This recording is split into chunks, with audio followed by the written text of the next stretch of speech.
केवलं तस्मै ज्येष्ठाय ब्रह्मणे नमः। तस्मै ज्येष्ठाय ब्रह्मणे नमः। ओम शांति शांति शांति। ओम సత్యాత ప్రకాశము అధ్యాత్మ సత్సంగానికి వచ్చేసినటువంటి వారందరికీ నమస్తే, స్వాగతం, సుస్వాగతం. ओम नमस्ते आचार्य जी, सर्वेभ्यो नमः। नमस्ते आचार्य जी, सर्वेभ्यो नमः। సత్యాత ప్రకాశము అష్టమ సముల్లాసము 178వ పూటలో ఉన్నాము. చూడండి, పరమేశ్వరుడు జగత్తునకు నిమిత్త కారణం. నిమిత్తము అంటే ఎవరి వలన ఏది జరుగుతుందో, ఎవరి వలన ఎవరు లేకుంటే ఏది జరగలేదో అటువంటి ముఖ్యమైనటువంటి స్తంభమును, మూలమును నిమిత్తము అనడం జరుగుతుంది. కుటుంబానికి యజమాని, యజమాని లేకపోతే కుటుంబము లేదు. రాష్ట్రానికి ముఖ్యమంత్రి, ప్రధానమంత్రి, ముఖ్యమంత్రి, దేశానికి ప్రధానమంత్రి, రాష్ట్రపతి, వీరు లేకపోతే దేశం వ్యవస్థితముగా ఉండదు. ముఖ్యమైనటువంటి వ్యక్తి ఎవరి వలనైతే ఏది జరుగుతుంటుందో ఆ యొక్క వ్యక్తిత్వమును నిమిత్తం అనడం జరుగుతుంది. ప్రశ్న: ఈ జగత్తు పరమేశ్వరుని నుండి ఉత్పత్తి అయినదా, అన్యుని నుండియా? ఇది అందరూ సర్వసాధారణంగా అడిగేటువంటి ప్రశ్నే. దీనికి సమాధానం చెప్పుకుంటూ వచ్చాం 7వ సముల్లాసంలో. భగవంతుని వల్లనే ఇదంతా జరిగింది అని చెప్పేసి, కానీ అందరూ సహజంగా అడుగుతుంటారు కాబట్టి ఇంకెవరైనా ఉన్నారా, ఎవరూ లేరు అని పైన మంత్రం తమ ఆసీ తమసా గూఢమగ్రే అప్రకేతం సలిలం సర్వమా ఇదం, ఇదొకటి. హిరణ్యగర్భః సమవర్తతాగ్రే భూతస్య జాతః పతిరేక ఆసీత్. పరమేశ్వరుడు ఒక్కడు ఉండియే ఈ యొక్క వ్యవస్థ అంతా చేశాడు అని పైన చెప్పడం జరిగింది. ఆయన జనసామాన్యులు అడిగేటువంటి ఈ ప్రశ్నకు సమాధానం దయానంద సరస్వతి చెప్తున్నాడు. చూడండి, నిమిత్త కారణమైన పరమాత్మని వలన ఉత్పన్నమైనది. పరమేశ్వరుడే అన్నింటికి నిమిత్త కారకుడు కాబట్టి అందువల్ల ఈ యొక్క సృష్టి ఉత్పత్తి భగవంతుని వల్ల ఉత్పన్నమైనది.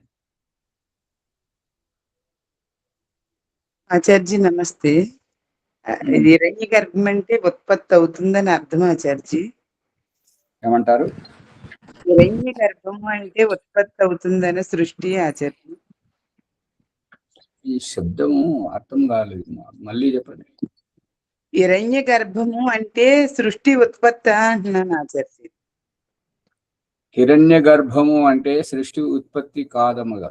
హిరణ్య గర్భము అంటే భగవంతుడు అన్ని, ఇప్పుడు ఈ భూమి ఏ రకమైతే అన్ని రకాల ధాతువులను, ఈ యొక్క అన్నము, ఔషధులను అన్నింటినీ రహస్యాన్నంతా ఇముడ్చుకొని మనకు ఎట్లయితే ఉన్నదో అన్ని ఈ భూగర్భం నుంచే నీళ్ళని కానీ, నూనెని కానీ, గ్యాస్ని కానీ, వెండి, బంగారం, వజ్ర వైడూర్యాలు ఇవన్నీ ఇక్కడికెళ్ళి తీస్తున్నాం కదా భూమిలోంచి. దాన్ని బట్టి ఆ రకంగా అనడం జరిగింది. శోభమ్మ గారు మైక్ బంద్ పెట్టండి, నేను బంద్ చేస్తే మళ్ళీ మీరు ఆన్ చేస్తారు. కుయ్యమంటున్నది. అన్నీ తనలో ఇముడ్చుకున్నాడని అభిప్రాయం. ఓం ఆచార్యజీ, ఆ నిన్నటి పాఠంలో ఒక సందేహం ఉంది. అది ఏంటంటే జీవుడు పరమాత్మ అంశం అని చెప్పుకున్నాము.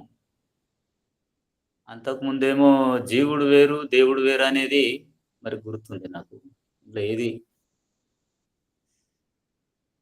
సరిగా అర్థం కాలేదు అది నాకు.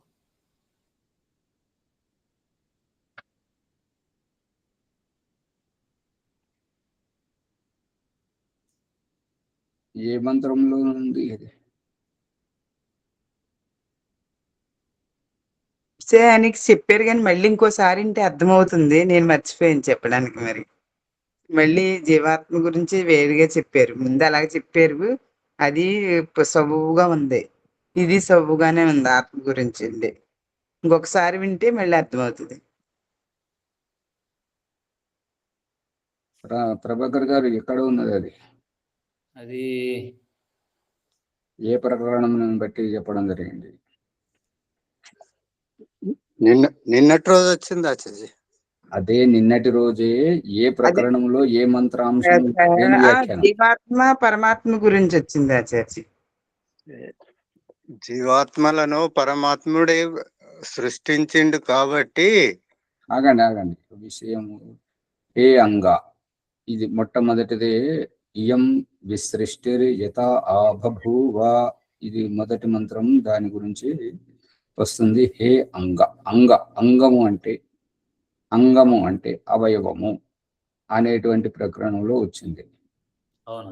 అవునా ఇది దయానంద సరస్వతి ఇక్కడ రాస్తున్నాడు కాబట్టి అంగ అంటే ఇప్పుడు మనము సంతానము ఎవరు అంటే ఈ యొక్క తల్లి తన దేహం నుంచి ప్రతి అవయవమును అంగమును దారపోసి బిడ్డను జన్మింపజేస్తుంటుంటది. ఆ రకంగా అంగ, ఇప్పుడు పురుషుని శరీరం నుండి జీవాత్మ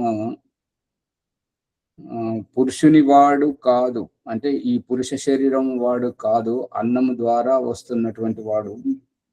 కానీ ఇక్కడ భగవంతుడు ఏమంటున్నాడు అంటే అంగ అనే, దయానంద సరస్వతి అంగ అనే శబ్దంతో ఈ యొక్క ప్రసంగాన్ని మొదలుపెట్టాడు. ఈ అంగ అనే శబ్దము దయానంద సరస్వతి అభిప్రాయం కాదు, మొదటి మంత్రంలో ఉన్నది చూడండి. యో అస్యాధ్యక్ష పరమే వ్యోమన్ సో అంగ వేద. అంగ అనే శబ్దం వేదములోనే పరమేశ్వరుడు చెప్తున్నాడు. పరమేశ్వరుడు చెప్తున్నటువంటి అంగ శబ్దాన్ని దయానంద సరస్వతి మనందరి దృష్టికి తీసుకొచ్చి ఇక్కడ వ్యాఖ్యానిస్తున్నాడు.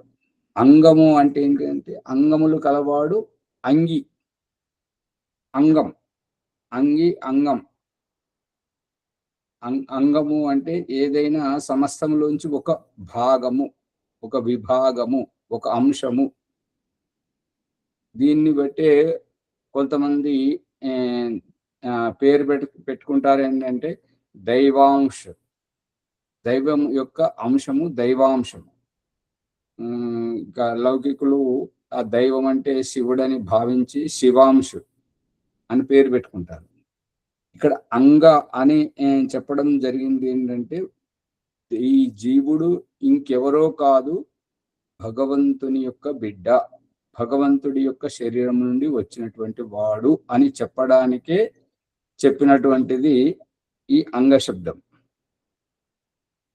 అందు గురించి దయానంద సరస్వతి కూడా మన దృష్టి, అందరి దృష్టి పడే విధంగా ఆ శబ్దమును మాత్రమే సంబోధించి చెప్తున్నటువంటిది. ఆచార్జీ ఇంకోటి అనుకోవచ్చు అంటే ఈ దేహం పరమేశ్వరుడు ఇచ్చాడు కదా, అంత గురించి అలా అనుకోవచ్చు ఆచార్జీ గారు. పరమాత్ముడు ఇవ్వడం ఏంటి? ప్రకృతి యొక్క వికారం కదా ఈ దేహము. ఇక్కడ అవునండి, తొందరపడకండి, కొద్దిగా వినండి. దేహం గురించి, దేహము అంటే బయట విషయము, ఆత్మ అంటే ఆంతరిక విషయము, ఆంతరిక విషయము ఆత్మ విషయం చర్చ జరుగుతుంది. మీరు దేహం విషయం మాట్లాడుతున్నారు. ఇక్కడ ఈ రహస్యాన్ని భగవంతుడు చూపిస్తున్న దృష్టాంతం ప్రకారం బ్రహ్మాండంలో భగవంతుడి యొక్క అభిప్రాయము పిండ సృష్టి లోపల గర్భాధానములో పురుషుని శరీరం నుండి శుక్రము ద్వారా కణము, జీవ కణము, శుక్ర కణము గర్భాశయములోకి వెళుతుంది. ఇది మొదటిది. ఈ యొక్క పురుష శరీరం నుండి స్త్రీ గర్భాశయంలోకి వెళ్తున్నటువంటి ఆ జీవ కణము విషయంలో ఈ చర్చ జరుగుతుంది. ఈ జీవుడు గర్భాశయంలోకి వెళ్ళిన తర్వాత అక్కడ ఎదిగేటువంటి పిండము, పుట్టేటువంటి శిశువు, ఆడామగ శరీరం గురించి కాదు. కాబట్టి ఇప్పుడు విత్తనము తండ్రిదైనప్పుడు ఆ తండ్రి యొక్క అంశభూతుడే అతని వంశమే అని చెప్పినట్టుగా దాని గురించి ఇప్పుడు ఈ పదమును అంగమును బట్టి చర్చ చేస్తే అనాది అనే పదము ఖండితమవుతుంది. అనాది అనే పదం ఖండితమవుతుంది. ఎందుకు ఖండితమవుతుంది అని అంటే, దేవుడు, జీవుడు, ప్రకృతి త్రైత సిద్ధాంతములో జీవుడు అనే పదానికి ఆరంభము దేవుడు ఉనికిలోకి వచ్చాక దేవుడి శరీరం నుంచి జీవుడు ఆవిర్భవించాడు అనేటువంటిది అభిప్రాయం. ఈ రహస్యము అక్కడ అర్థం కాదు, దాన్ని అక్కడ వదిలేసి అర్థమయ్యే చోట ఇక్కడ తీసుకుంటే, మనం తినేటువంటి అన్నమును ఒలిసినప్పుడు కనబడే రూపం అన్నము కాదట, అన్నము ద్వారా ఎన్నుకునేటువంటి ఆ ఆత్మ ఆ అన్నములో ఉన్నదట. అందు గురించి ఆ జీవాత్మను ఎన్నుకోవడం ముఖ్యం. అందు గురించి అన్నమును ఆదరించడం జరుగుతుంది. ఆ అన్నం కనబడే రూపాన్ని ఒలిసిన తర్వాత పిప్పిని మలమూత్రంగా విసర్జింపజేసి కనబడని అన్నరసాన్ని రక్తంను మాంసమును మజ్జను మేధను అస్థిని శుక్రమును గర్భాధానములో పురుషుని శరీరం నుండి స్త్రీ యొక్క గర్భాశయానికి పంపించడం జరుగుతుంది. అన్నం యొక్క చివరి అంశభూతం జీవాత్మ. ఏ రకంగానైతే పురుషుని శరీరం నుంచి గర్భాధానం ద్వారా సంతానం ఎంతమంది అయితే పుడుతున్నారో వారు ఈ పురుషుని యొక్క అంశభూతం, అంగభూతం కారు. జీవాత్మయే, పరమాత్మయే అనేటువంటి తండ్రి కొడుకే. తండ్రి ఒక మాధ్యమము. భూమి లోపల ఉన్నటువంటి అన్న ఊర్జా శక్తిని మనకు తినిపించడానికి ఈ సస్యము అనేటువంటి ఈ పంటలు, వృక్ష వనస్పతులు మాధ్యమము. భూమిలో ఉన్నటువంటి నీటిని మనకు తాగించడానికి మనం తవ్వుకునే బావి గాని, ఈ బోరు గాని, ఇవి మాధ్యమాలు లోపలికి వెళ్ళి బయటకు తీసుకురావడానికి. పురుషుని శరీరం నుంచి బయటకు రావడానికి జీవుడు బయటకు రావడానికి ఆధారం పురుషుడు మాధ్యమం, పురుషుని యొక్క అంశభూతం కాదు. దేవుడు మాధ్యమం, దేవుడి ద్వారా జీవుడు ఆవిర్భవించాడు. దేవుడు నిరాకారం కాబట్టి జీవుడు కూడా నిరాకారం. ఈ విధంగా నిరాకారం యొక్క అంగమని భావిస్తే అంగం శబ్దాన్ని సిద్ధిస్తుంటారు. సాధన మాత్రమే అంటారా? ఒకవేళ ఈ విధంగా తీసుకోకుండా జీవుడిని పరమాంశ అంశభూతము అని అంటే, పరమాత్ముడు ఇక్కడ హిరణ్య గర్భ సమవర్తత అగ్రే. హిరణ్య గర్భుడు మొట్టమొదట విద్యమానమై ఉంది. భూతస్య జాతః పతిరేక ఆసిత్. ఏ సృష్టి అయితే చేస్తుంటాడో ఆ 84 లక్షల జీవరాశులకన్నింటికి స్వామి, నాయకుడు, తండ్రి అతడే. ఈ రహస్యాన్ని మన పిండ సృష్టిలో చూపిస్తున్నటువంటిది యువావస్థలో ఉన్నటువంటి పెళ్లిడికి వచ్చినటువంటి వ్యక్తి పెళ్లి చేసుకోవడానికి సన్నాహాలు చేస్తున్నప్పుడు తల్లిదండ్రి ఇంటి నుంచి తను వెళ్తున్నాడు ఒంటరిగానే తన కుటుంబాన్ని నిలుపుకోవడానికి.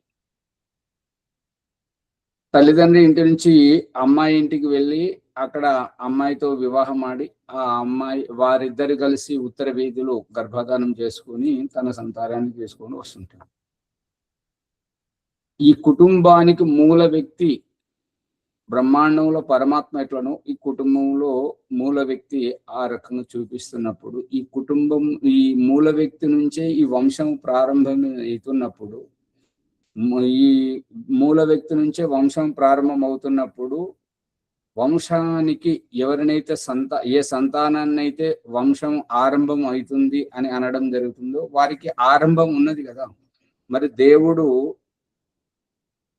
సర్వవ్యాపకుడు సర్వాంతర్యామి అయినప్పుడు, అతని అంగమైనప్పుడు, అతడు ఉనికిలోకి వచ్చినప్పుడు, అతని నుండే వచ్చాడు అని అన్నప్పుడు జీవాత్మకు ఆరంభము చూపిస్తున్నాడు కదా. జీవాత్మకు ఆరంభము చూపిస్తే అనాది ఎట్లా అవుతుంది?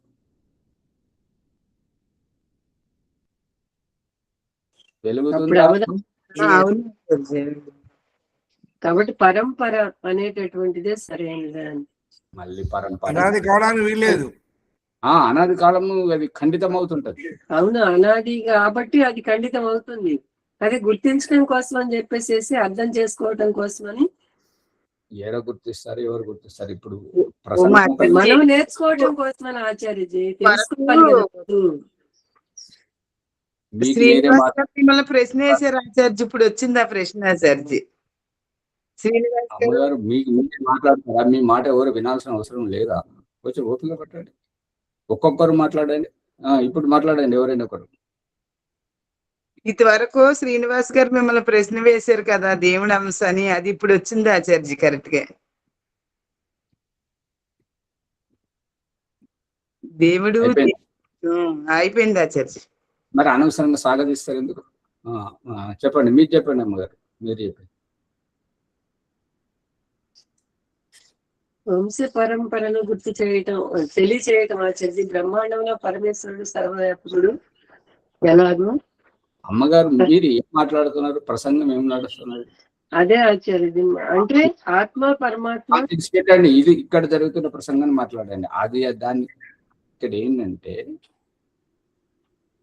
అంగము అని అన్నప్పుడు, అంగము ఇప్పుడు ఒక వ్యక్తికి 6 వేళ్ళు ఉన్నాయి. వేలు శరీరానికి అంగమేనా?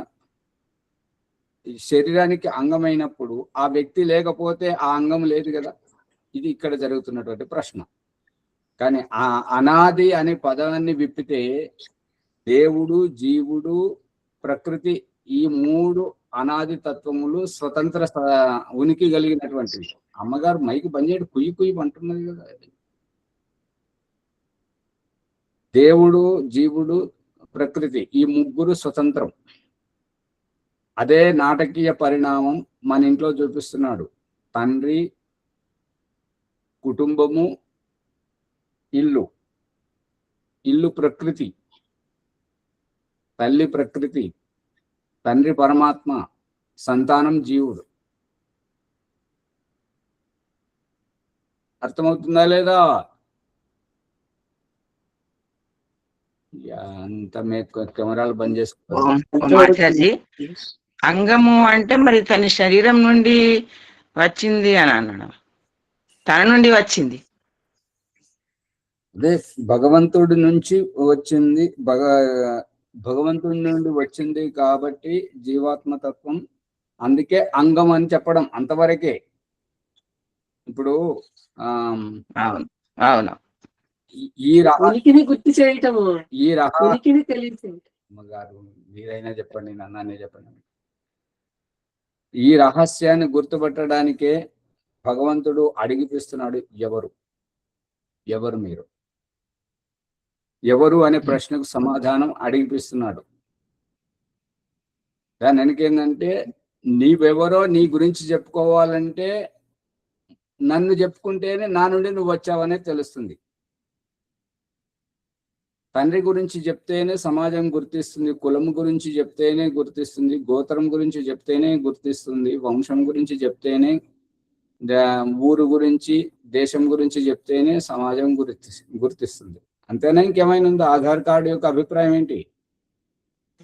అంతే ఆచార్య. పరమేశ్వరుని గుర్తించడం, పరమేశ్వరుడు తాను గుర్తించడం జీవాత్మ. ముందు పరమేశ్వరుని గుర్తించాలి. ఎవరు గుర్తించాలి? అదే మన కుటుంబ వ్యవస్థలో తల్లిదండ్రిని జీవాత్మ అంటే పిల్లలు. అమ్మగారు అది దాన్ని అక్కడే పెట్టి రండి. జీవాత్మ గుర్తించాలి ఆచార్య. జీవాత్మ గుర్తించాలి కాదు, జీవాత్మ పరమాత్మను గుర్తింపజేయాలి. బిడ్డలు అవును ఆచార్య, తండ్రిని గుర్తింపజేయాలి. గుర్తింపజేయాలి. ఇది ఇక్కడ సందేశం. సంతానము తల్లిదండ్రిని గుర్తింపజేయాలి. ఇది ఇక్కడ ఉద్దేశం. ఆధార్ కార్డు యొక్క అభిప్రాయం ఏంటంటే స్వామిత్వాన్ని గుర్తింపజేయడం.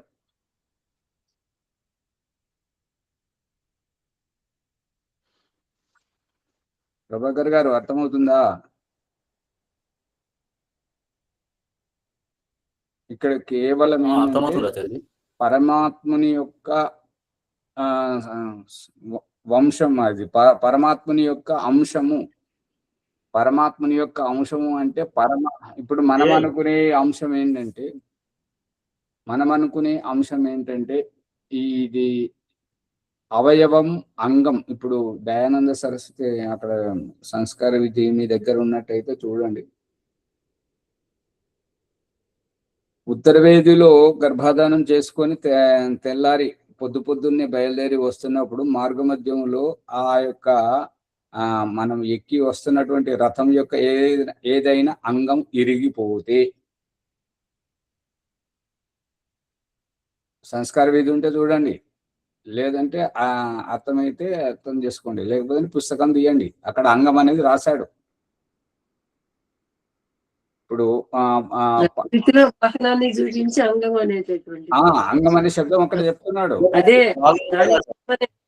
అక్కడ తీసుకోవాల్సింది. అంగం అంటే దానితో విడదీయరానటువంటి అంశమును అంగం అనడం జరుగుతుంది. అది ఇరిగిపోయింది కాబట్టి ఆ రథం ముందుకు పోదు.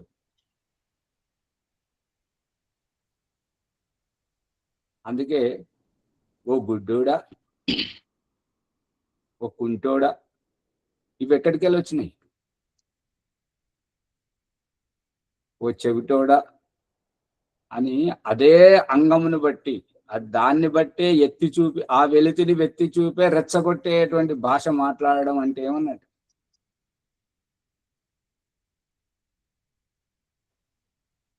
దాగుడు మూతలు ఆడుకుంటూ ఇప్పుడు ఉన్నటువంటి భాష ఏంటంటే వాళ్ళ వెలితిని వెత్తి చూపితే వాళ్ళకు మానసిక క్షోభ కలుగుతుంది కాబట్టి వారికి పేరు పెట్టింది ఏంటంటే దివ్యాంగులు. దివ్యాంగులు అంటారు. అవునా సార్, దివ్యాంగులు అంటారు ఇప్పుడు. దివ్యాంగ శబ్దం యొక్క అభిప్రాయం ఏంటంటే ఏ అంగమైతే బలహీన పడుతుందో ఉన్న అంగానికి ఆ బలహీన పడినటువంటి శక్తి సామర్థ్యాలు ఇంకెక్కువ ఇస్తాడు. అందుకే దివ్యం. కన్ను లేకపోతే బుద్ధిని, తెలివితేటలు ఎక్కువిస్తాడు. ఎందుకంటే వాళ్ళు ఇట్లా పుణుక్కుంటా పట్టుకుంటూ వెళ్తుంటారు. వినికిడి లేకపోతే మాట్లాడేటువంటి సామర్థ్యం ఎక్కువ ఉంటుంటది. నడవలేకపోతే చేతులతో పనిచేసే సామర్థ్యం ఎక్కువ ఉంటుంటది. చేతులు లేకపోతే కాళ్ళ యొక్క సామర్థ్యం పెరిగి ఉంటుంటది. ఒకటి బలహీన పడితే ఇంకొక దాని సామర్థ్యాన్ని పెంచడం. ఆ పెంచినటువంటి సామర్థ్యం ఇతరులలో కనబడదు కాబట్టి వీళ్ళలోనే కనబడుతుంది కాబట్టి దివ్యం.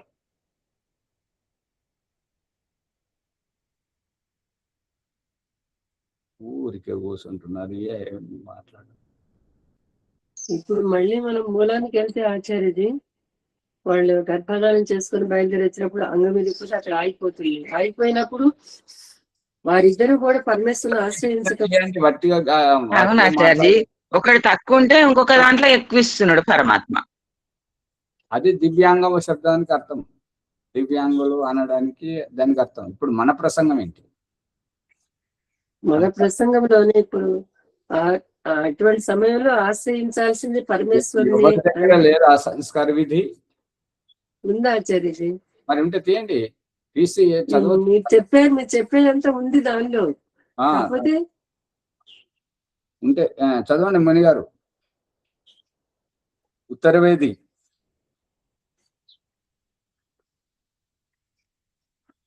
అప్పుడు వాళ్ళు ఎవరిని ఆశ్రయించారు అనేది మనకి దాన్ని బట్టి కూడా అర్థమవుతుంది ఆచార్యజీ. ఆత్మ వేరు, పరమాత్మ వేరు అనేటటువంటిది. ఆ తర్వాత మళ్ళీ తండ్రి సంతానము వేరు అనేటటువంటిది తాను వెళ్ళి కన్య దగ్గరికి వెళ్ళటం, బ్రాహ్మణ క్షత్రియ వైశ్య కులాల నుండి అగ్నిని తీసుకురావటం, మరి ఎంత దాంట్లో ఒక భాగమే, దాంట్లో నుండి వచ్చేటటువంటి 178వ పుటలో ఉన్నది మునిగారు. 170 పేజ్ నెంబర్ కోసం 178 178. 178. ఓకే. దాంట్లో మావిదని పరిపంతిను ఆసీదంతి దంపతి, దాని కింది మంత్రం అర్థం చదవండి.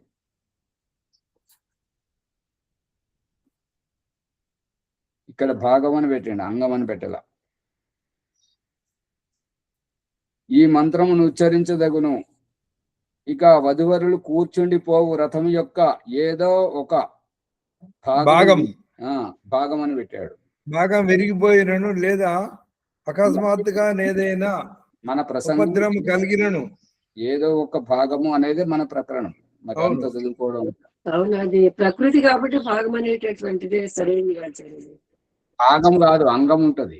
భాగం అంటే అంగము అంటే కాదు, మన చేతన స్వరూపాలకి అంగం అనేటటువంటిది ప్రకృతి కాబట్టి రెండు ఒకటే వస్తాయి కదా అర్థం. అంగం అనొచ్చు, భాగం అనొచ్చు. భాగం అంటే ఇంకా వేరే అర్థం వస్తుంది. ఇప్పుడు ఏంటంటే రథం యొక్క శీల పోయినా, లేదంటే అది కమ్ము పయ్య ఏదోటి ఇరిగిపోయినా, లేదంటే ఏదో ఒకటి భంగం జరిగినప్పుడు ఆ రకంగా జరుగుతుంది. అందుకని అంగము అని అంటే విడదీయరానటువంటిది. విడదీస్తే ఆ యొక్క వెలితి.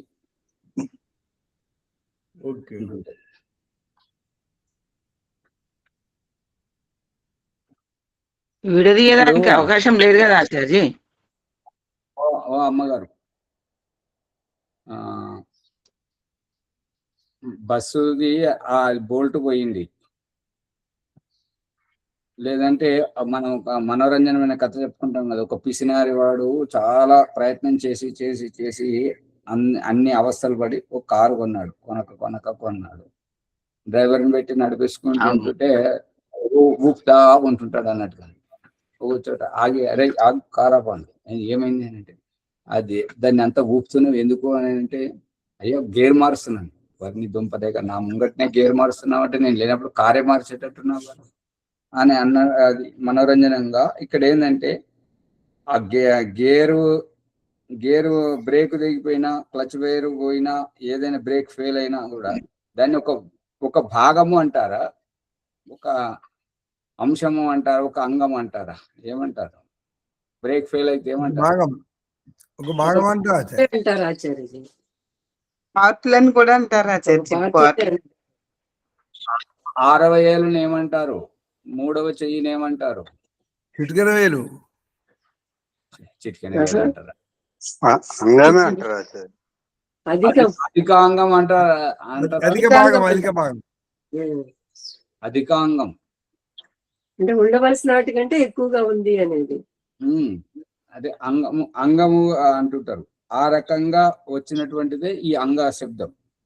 అందుకనే ఇక్కడ మంత్రంలో అంగ శబ్దం చెప్పడం జరిగింది. కాబట్టి అంటే భగవంతుడి కంటే విడదీయరానటువంటి వాడు.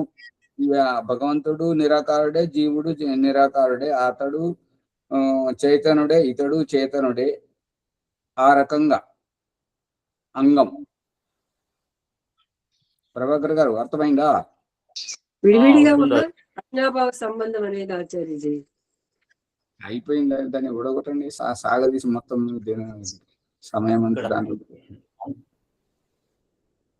ఇంకేమైనా అర్థం కాకపోతే అడగండి, అంతేగాని అనవసరంగా సాగదీయడం. ఇంకా అర్థం కాదు. ఈ అంగమైతే అనవసరంగా సాగదీసులే ఆచార్య. ఇప్పుడు ప్రభాకర్ గారు చెప్పండి, అర్థమైందా లేదా? అదే మొదలు ఏమనుకున్నామంటే అంగం అనగానే పరమాత్మ ముందుండే, తర్వాత పరమాత్మ జీవాత్మలను ఉత్పన్నం చేసిండు అన్నట్లు అర్థమైంది అప్పుడు. మరి అదే కదా ఇప్పుడు కూడా ఉన్నది, అదే కదా. ఇప్పుడు విడదీయరానటువంటి అంగం ఏమిటంటే నిరాకారానికి నిరాకారం, చేతనానికి చేతనం, నిత్యానికి నిత్యము. అంతే ఆచార్య. మరి ఇది సరే ఆచార్య. పరమేశ్వరుడు జగత్తునకు నిమిత్త కారణము. దీని సమాధానం నడుస్తున్నది చూడండి. నిమిత్త కారణమైన పరమాత్మని వలన ఉత్పన్నమైనది సృష్టి అనేటువంటిది ఉత్పన్నమైనది. ఈ జగత్తునకు ఉపాదాన కారణం ప్రకృతి. ఉపాదాన కారణము అంటే నిమిత్తము వేరు, ఉపాదానము వేరు. నిమిత్తమేమో ఎవరు, ఇప్పుడు ఉత్తరం రాశారు అంటే ఎవరు రాశారు, ఫోన్ చేశారు అంటే ఎవరు చేశారు, ఇది నిమిత్తం, చేసిన వారు నిమిత్తం. సో ఉపాదానం అంటే దేనితో చేశారు, దేనితో రాశారు, దేనితో వచ్చారు. అర్థమైందా? ఆచార్య అర్థమైంది. ప్రశ్న: ప్రకృతిని పరమేశ్వరుడు ఉత్పన్నం చేయలేదా? చేసాడు కదా ఆచార్యజీ. మరి అమ్మగారు తొందర పడతారు ఎందుకు? ఇక్కడ లేదని చెప్తున్నాడు దయానంద సరస్వతి, మీరు చేశాడు అని అంటుంటారు. పరమాత్ముడు ఎట్లా తయారు చేస్తాడు? సత్వరజ తమస్సు ఈ మూడింటి కలయికతో ఏర్పడుతుంది కదా ప్రకృతి.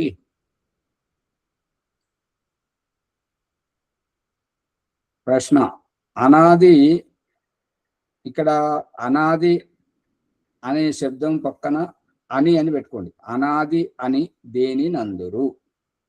అనాది దేని నందురు అనేదానికి అనాది అని దేని నందురు అంటే బాగుంటుందని నా అభిప్రాయం. చూడండి, అనాది పదార్థములు ఎన్ని? అనాది అని దేన్ని అంటారు? అనాది పదార్థాలు ఎన్ని? ఉత్తరం: దేనికి అది, దేనికి అది, దేనికి ఆది, దేనికైతే ఆది మరియు ఒక కారణము లేక సమయము ఉండదో అది అనాది అనబడును. ఈ భాష అంత వంకరటింకర భాష. దేనికాది కొండక అంటే ఏమర్థమవుతుంది? ఇక్కడ ఉండాల్సింది ఏంటంటే దేనికి ఆది, ఒక కారణము లేక సమయం ఉండదో అది అనాది అనబడును. ఈశ్వరుడు, జీవులు, జగత్తునకు ఉపాదాన కారణం ప్రకృతి, ఈ మూడు అనాది పదార్థములు. ఇందులకు ప్రమాణమేమి? సమాధానం: ఉత్తరం: ద్వాసుపర్ణ సయుజా సఖాయ సమానం వృక్షం పరిషస్వజాతే తయోరణ్య పిప్పలం స్వాదువత్య నా అశ్నన్యు అభిచాకశీతి. ఋగ్వేదం ప్రథమ మండలం 164వ సూక్తం 20వ మంత్రం.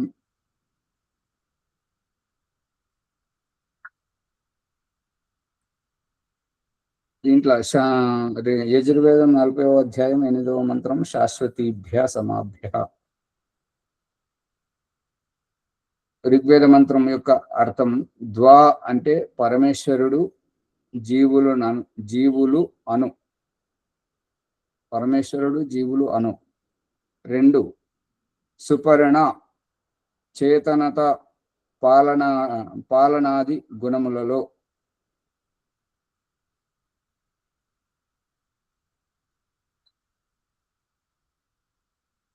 ఇక్కడ రహస్యం వస్తున్నది, జాగ్రత్తగా చూడండి. ద్వా అంటే 2 ఏమిటి అంటే జీవుడు, దేవుడు 2.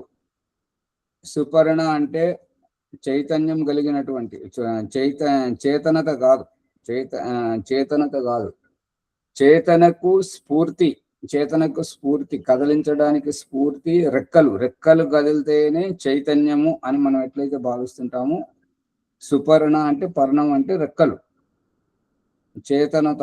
ఆ రెక్కలు కదిలిస్తే కదిలేటువంటి కదలికతోటి చైతన్యం అని మనం అంటుంటాం కదా, అందు గురించి చేతనత రాశాడు. పాలనాది గుణములు దేవుడిలో ఉన్నాయా, జీవుడిలో ఉన్నాయా? అన్ని చూస్తుంటారు.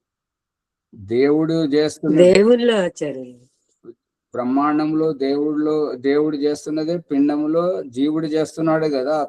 తండ్రి పిల్లలను, సంతానాన్ని, గురువు శిష్యులను, రాజు ప్రజలను అందరిని పాలన చేస్తున్నారు కదా. అవునా?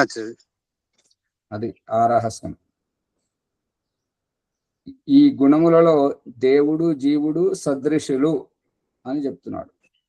అంటే సదృశులు అంటే ఇక వారికి వారే సాటి. సయుజ అంటే వ్యాపక భావము. వ్యాప్యుడు పరమేశ్వరుడు, వ్యాప్యుడు జీవుడు, వ్యాపకుడు పరమేశ్వరుడు.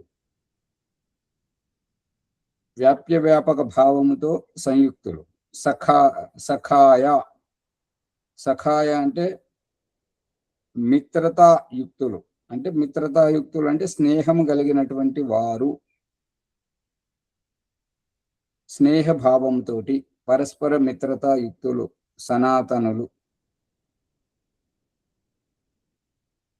అనాథులు. సమానం అంటే ఒకే రకమైన. సమానం అంటే ఒకే రకమైన. వృక్షం సమానం వృక్షం. అనాది మూల రూప కారణము అయినటువంటి శాఖరూప కార్యయుక్త వృక్షము స్థూలమై ప్రళయమున భిన్న భిన్నమగునట్టి మూడవ అనాది పదార్థము. అంటే సమానము మరియు అట్లే అంటే మరియు వృక్షం సమానం వృక్షం. ఇవి ఒకదానికొకటి విశేషములు.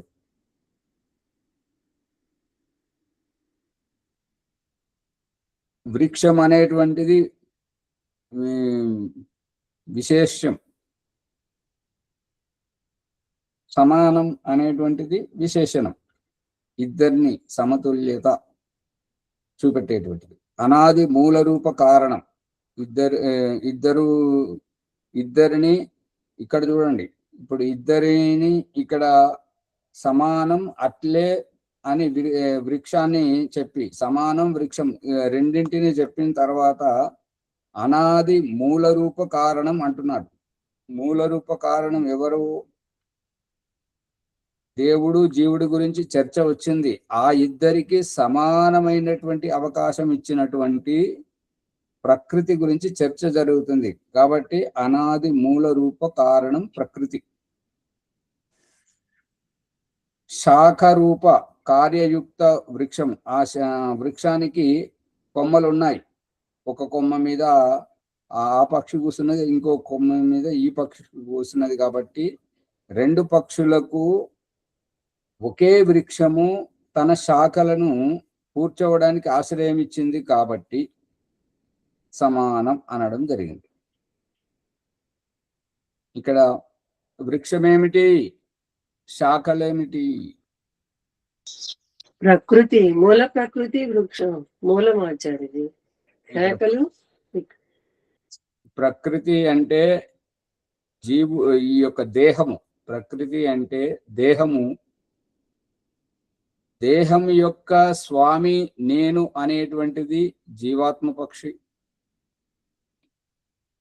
ఆ జీవాత్మ పక్షి లోపల కూడా ఉండి నువ్వు ఇది తప్పు చేస్తున్నావు, ఇది మంచి చేస్తున్నావు అని హెచ్చరించి తప్పుకు దుఃఖం కలిగించడం, మంచికి ఆనందాన్ని కల్పించి ఉత్సాహపరచడం, అటువంటివి చేస్తున్నాడు పరమేశ్వరుడు.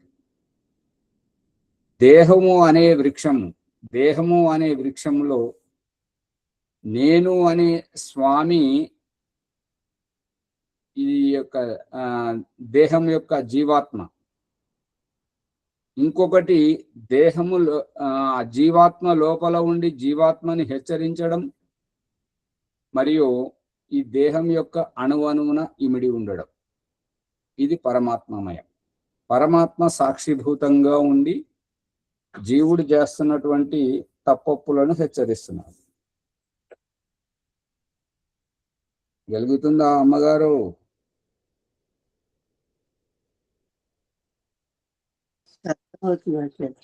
మరి అందుకని తొందరపడదు, వినాలి ముందు, అంటే తెలుసు. ఇప్పుడు ఏదైతే ప్రకృతి చెప్తున్నారో, వృక్ష వనస్పతి గుట్టలు చెట్లు నదులు చూపిస్తున్నారో, చెప్పడానికి ప్రయత్నం చేస్తున్నారో మీరు, అక్కడ దేవుణ్ణి చూపెట్టండి, జీవుణ్ణి చూపెట్టండి అంటే అది కాదు. ఇక్కడ మన దేహం గురించి చర్చ జరుగుతుంది కదా, ఇక్కడ చూపిస్తున్నాడు. ఇక్కడ అర్థమైతే అక్కడ అర్థమవుతుంది. ఇది విడిచిపెడితే అది ఆగం చేస్తుంది మనల్ని. ఇది సరళంగా అర్థమవుతుందా లేదా అమ్మగారు? అర్థమవుతుంది ఆచార్యజీ. దీంట్లో అర్థం కానిది అయితే ఏం లేదు కదా. పరమేశ్వరుడు వ్యాపకత్వం అనేది, జీవాత్మ ఏకుడు అనేటటువంటి ఆచార్యజీ ఇక్కడ కొంచెం అర్థం అవ్వాలని అనిపిస్తుంది.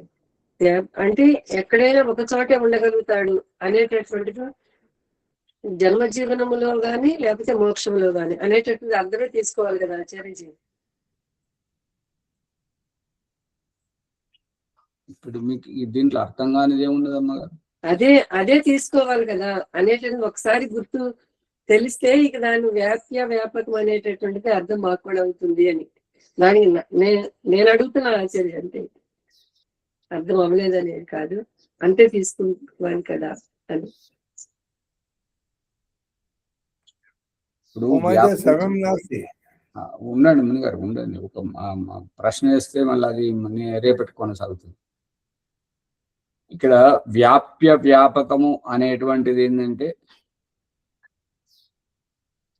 మామూలుగా ఆడుకుంటున్నటువంటి పిల్లలకు అమ్మ వచ్చింది.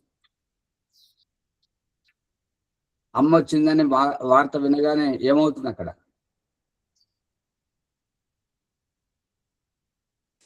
ఉన్న పొలాన అన్ని ఆట అంతా వదిలేసి అమ్మ దగ్గరికి పరిగెత్తుకుంటా సంతోషంగా పరిగెట్టాడా? అమ్మ అనే శబ్దం, అమ్మ అనేటువంటి ఆత్మీయత అతన్ని అణువణువున పులకరింపజేసింది, ఆనందింపజేసింది. కాబట్టి ఆ ఆనందాన్ని అనుభవించడానికి వెళ్తున్నాడు అమ్మ దగ్గరికి. ఆ అమ్మ అనే పదం ద్వారా అతనిలో వ్యాపించినటువంటిది అమ్మ ప్రేమ, ఆత్మీయత. మునిగారు మైకు బంద్ చేయండి, ఇద్దరు మాట్లాడుతున్న కుయ్యమనే శబ్దం వస్తుంది కదా. వినేటప్పుడు బంద్ చేయండి, మాట్లాడేటప్పుడు ఆన్ చేసుకోండి. వ్యాప్యము, వ్యాపకం. ఇప్పుడు యావత్ ప్రపంచమంతా ఎదురు చూస్తున్నది ఏంటంటే అమెరికా ఇరాన్ యుద్ధం ఆగిపోవాలని. అది ఆపడానికి ఎవరికి ఉన్నది సామర్థ్యం అంటే నరేంద్ర మోదీ గారు, భారతదేశం. అన్ని ఆశ పెట్టుకొని చూస్తున్నాయి. లేదంటే నూనె ధరలు, గ్యాస్ ధరలు పెరిగిపోయి నానా అవస్థలు పడాలి. ఇప్పుడు ఇరాన్ ఏమంటుందంటే వెనక్కి ఏమాత్రం తగ్గేది లేదంటుంది. అమెరికా పరిస్థితి ఏంటంటే ఇట్లాగే కొనసాగితే చాలా దయనీయ స్థితి అయిపోతుంటది, ఆర్థికంగా చాలా కుప్పకూలిపోతుంటది. అది ఇతర దేశాల ముందు అమెరికా యొక్క పరిస్థితి, అమెరికా పాలక వర్గం అంటే ట్రంప్కేమో అది పరువు పోతుంది. ఇంకా అమెరికా వాళ్ళందరూ జీర్ణించుకోలేకపోతున్నారు ఈ వ్యవహారం అంతా. అంతేనా కాదా? అందుకని ఇది ఎంత తొందరగా ఆగిపోతే అంత మంచిది అనేది ప్రయత్నం. ఏ దానికి స్పందించరు, ఊరికే. అందుకే భగవంతుని ఆశ్రయించి అందరూ ఎవరికి వారు ఏ స్థానంలో ఉన్నారు వాళ్ళు భగవంతుని సేవ చేసుకుంటున్నారు ఆచార్య. అంటే దేన్నైనా అమ్మగారు మొన్నటి అది ఆన్లైన్ తరగతి ఓం ప్రకాష్ ఏమన్నాడంటే 7వ సముల్లాసం అయిపోయింది, ఇక రేపటి నుంచి పాఠం జరగదని మొన్న చెప్పాడు. మళ్ళీ నిన్న ఇట్లా ట్రస్ట్ వాళ్ళు నిర్ణయం తీసుకున్నారు, వ్యక్తిని నియమించారు, వాళ్ళు చూసుకుంటున్నారు. ఇప్పుడు మనకి ఏ ఇబ్బంది లేదు, మంచిగా సవ్యంగా సాగుతుందనగానే ఒక ఆనందం, ఒక ఉత్సాహం. ఆ వార్త వ్యాపకమైంది. అంతే, వ్యాప్యం అంటే ఆ వార్త, వ్యాపకం అంటే ఆ వార్త ప్రచారం. మనం ఆనందం, మంచి చెడు ఏదైనా వెంటనే అది వ్యాపకం అవుతుంది.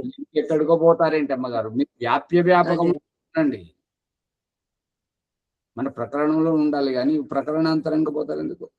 వ్యాప్యం అంటే ఆ యొక్క వార్తని మనందరినీ పులకరింపజేసింది, సంతోషింపజేసింది.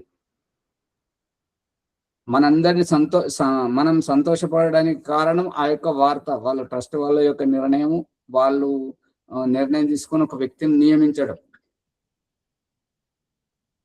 ఆ వార్త వ్యాప్తి. అవునాచార్య.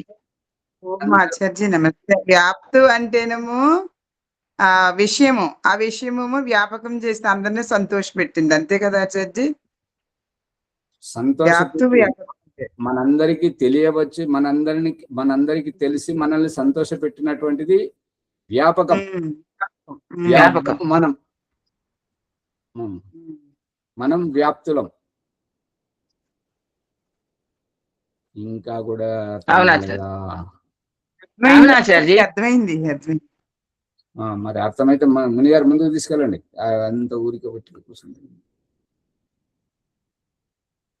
వ్యాప్తి వ్యాపకం అర్థమైపోయింది. వ్యాప్తి అనేది వార్త, వ్యాపకం అంటే మనం.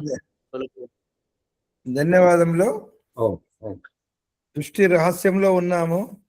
జగత్తును పరమాత్ముడు సృష్టి రచించాడని, అందులో ఒక మొదటి మంత్రంలోనే అంగా అనే శబ్దాన్ని పట్టుకొని లోతుగా అందరి ప్రశ్న అడగడము. అంగా అంటే ఒక భాగముగా అర్థం చేసుకోవాలని ఆ దేవుడు దాన్ని జీవాత్మను పుట్టించడని. అనాది పదార్థ తత్వము ఫెయిల్ అయిపోతుంది. 3 అనాది పదార్థాలను తెలుసుకున్నాము కాబట్టి ఈశ్వరుడు, జీవుడు, ప్రకృతి 3 అనాది పదార్థాలు. తర్వాత ఈశ్వరుడు నిమిత్త కారణము, ఉపాదాన కారణము, సాధారణ కారణము 3 కారణాలతో సృష్టి రచించాడని తెలుసుకున్నాము. తర్వాత సుపర్ణ శుభ సకాజ అనే మంత్రం ద్వారా 2 పక్షులు ఇక్కడ కూడా ఉదాహరణ చూపిస్తున్నాడు. ఒక చెట్టు మీద 2 పక్షులు వేరువేరుగా ఏ విధంగా ఉన్నాయో స్వతంత్రంగా దాన్ని కూడా లోతైన అర్థం తీసుకున్నాము. వ్యాపకము అంటే వ్యాప్తము, అంతటా ఉన్నటువంటి పదార్థము. వ్యాపకం అంటే ఒక జాగలో ఉన్న పదార్థం అని తెలుసుకోవాలి. అప్పుడు మనం అడుగులు ముందుకేస్తాము. లోతైన అర్థాన్ని అందించారు ఆచార్య ఓంప్రకాష్ గారికి ధన్యవాదములు. ఈ యొక్క ఎపిసోడ్ను లైక్ చేయండి, షేర్ చేయండి, సబ్స్క్రైబ్ చేయండి, పక్కన ఉన్న గంట సింబల్ని గట్టిగా నొక్కండి. మీ ఏదైనా సందేహాలు ఉంటే కామెంట్ రూపంలో పెట్టి సందేహ నివృత్తి చేసుకోవాలి. సమయం బాగా అవుతుంది. వైదిక సంధ్యోపాసన ఎవరండి? రెండో వారం పుష్పం గారిని తెలియజేయండి. రెండో బ్యాచ్ నడుస్తుంది. రజనమ్మ గారు లేరు, రాలేదు. ఇంకెవరన్నా తీసుకోండి, మరి తర్వాత తీసుకోండి. నేను తీసుకుంటానండి. తీసుకున్నాము. ఓకే, ధన్యవాదములు. రాజమనమ్మ గారు, చిన్నమల్లారెడ్డి, వైదిక సంధ్యోపాసన. ఓం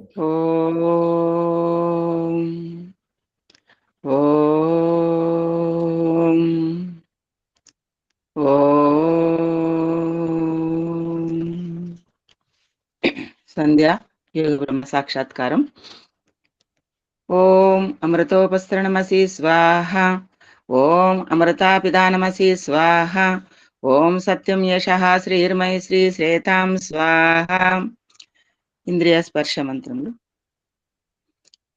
ఓం వాక్ వాక్, ఓం ప్రాణ ప్రాణ, ఓం చక్షు చక్షు, ఓం శ్రోత్రం శ్రోత్రం, ఓం నాభిః, ఓం హృదయం, ఓం కంఠః, ఓం శిరః, ఓం బాహుభ్యాం యశోబలం, ఓం కరతల కర పృష్ఠే. మార్జన మంత్రములు. ఓం భువ పునాతు శిరసి, ఓం భువ పునాతు నేత్రయోః, ఓం స్వః పునాతు కంఠే, ఓం మహ పునాతు హృదయే, ఓం జన పునాతు నాభ్యాం, ఓం తపః పునాతు పాదయోః, ఓం సత్యం పునాతు పునః శిరసి, ఓం కం బ్రహ్మ పునాతు సర్వత్ర. ప్రాణాయామ మంత్రములు. ఓం భూః, ఓం భువః, ఓం స్వాహ, ఓం మహః, ఓం జనః, ఓం తపః, ఓం సత్యం. ఆగమర్షణ మంత్రములు.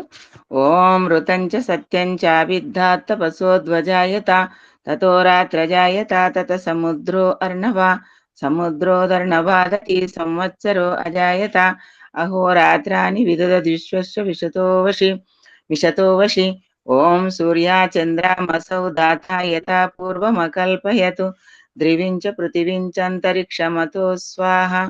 ఆచమన మంత్రంలో ఓం షణ్ణో దేవీరభిష్టయ ఆపో భవంతు పీతయే శయ్యోరభిస్రవంతు నాహ. మనసా పరిక్రమా మంత్రంలో ఓం ప్రాచీదిగగ్నిరధిపతిరసితో రక్షితా నిత్యైషవః తేభ్యో నమోధిపతిభ్యో నమో రక్షితృభ్యో నమో ఇషుభ్యో నమాయేభ్యో అస్తు యోస్మాన్ ద్వేష్టియం వయం దిష్మస్తంభో జంబే దద్మః. ఓం దక్షిణాధిగింద్రోధిపతిస్థిరచ్చిరాజి రక్షితా పితరైషవః తేభ్యో నమోధిపతిభ్యో నమో రక్షితృభ్యో నమ ఇషుభ్యో నమాయేభ్యో అస్తు యోస్మాన్ ద్వేష్టియం వయం దిష్మస్తంభో జంబే దద్మః. ఓం ప్రతీచి దిగ్వర్ణోధిపతి పృతాకు రక్షితాన్నమిషవః తేభ్యో నమోధిపతిభ్యో నమో రక్షితృభ్యో నమో ఇషుభ్యో నమాయేభ్యో అస్తు యోస్మాన్ ద్వేష్టియం వయం దిష్మస్తంభో జంబే దద్మః. ఓం ఉదీచి దిగ్గు సోమో అధిపతి స్వజో రక్షితా శనిరిషవః తేభ్యో నమోధిపతిభ్యో నమో రక్షితృభ్యో నమో ఇషుభ్యో నమాయేభ్యో అస్తు యోస్మాన్ ద్వేష్టియం వయం దిష్మస్తంభో జంబే దద్మః. ఓం ధ్రువా దిగ్విష్ణురధిపతి కల్మాష గ్రీవో రక్షితా వీరుధైషవః తేభ్యో నమోధిపతిభ్యో నమో రక్షితృభ్యో నమో ఇషుభ్యో నమాయేభ్యో అస్తు యోస్మాన్ ద్వేష్టియం వయం దిష్మస్తంభో జంబే దద్మః. ఓం వృద్ధ్వా దిగ్బృహస్పతిరధిపతి శీత్రో రక్షితా వర్షమిషవః తేభ్యో నమోధిపతిభ్యో నమో రక్షితృభ్యో నమాయిషుభ్యో నమాయేభ్యో అస్తు యోస్మాన్ ద్వేష్టియం వయం దిష్మస్తంభో జంబే దద్మః. ఉపస్థాన మంత్రములు ఓం జాతవేదసే సునవామ సోమమరాతీయతో నిదహాతి వేదః సనః పర్షదతి దుర్గాని విశ్వనాభీవ సింధూం ధృతాగ్నేః. ఓం చిత్రం దేవానుమదగాదనేకం చక్షుర్మిత్రస్య వర్ణస్యాగ్నే అప్రద్యావా పృథివీ అంతరిక్షం సూర్యా ఆత్మా జగతస్థ సుషచ్చ. ఓం తచ్చక్షుర్దేవైదం పురస్తాచ్రముచ్ఛ్రతు పశ్యేమ శరదాశతం జీవేమ శరదాశతం. ఓం ఉద్వయం తమసస్పరిస్వః ఉదుత్యం జాతవేదసం దేవం వహంతి కేతవా త్రిషే విశ్వాయ సూర్యం. ఓం ఉద్వయం తమసస్పరిస్వః పశ్యంత ఉత్తరం దేవం దేవత్ర సూర్యమగన్మ జ్యోతిరుత్తమం. ఓం చిత్రం దేవానమదగాదనేకం చక్షుర్మిత్రస్య వర్ణస్యాగ్నే అప్రద్యావా పృథివీ అంతరిక్షం సూర్యా ఆత్మా జగతస్థ సుషచ్చ.